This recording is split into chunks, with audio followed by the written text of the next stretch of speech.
Daar is meer as 3000 simbole soos die uit die koloniale tydperk en apartheidsjare in Suid-Afrika. Die geleentheid gaan nou geskep word om dit te bewaar en te beskerm. Die idee om hulle in 'n temapark te plaas is een van 20 voorstelle wat ontvang is van politici, akademici en belangegroepe by 'n onlangse beraad.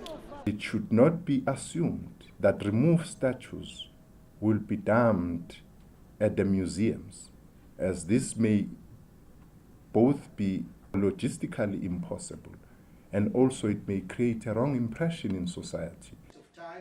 Mthethwa sê die proses gaan deursigtig en ordelik wees. Maar sommige meen so 'n temapark sal eintlik 'n konsentrasiekamp vir standbeelde wees. Ons voel dat dit 'n daad van disrespek is om 'n monument of 'n standbeeld in 'n konteks uit te stel waar die eienaar van so 'n temapark of die befondser daarvan kan besluit wat die konteks is. Die gedagte van 'n temapark, ek het dit sommer Disneyland genoem, verstaan ek nie en ek stem nie saam daarmee nie. Onbevoeld nou lyk my die indruk die Afrikaanse standbeelde daar enigste gaan wegsteek.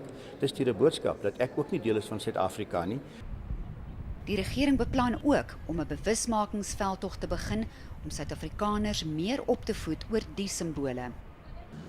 Die taakspan is gevra om binne 5 jaar die simbole vir verskuiwing te identifiseer en te konsulteer oor waar en hoe dit gedoen moet word.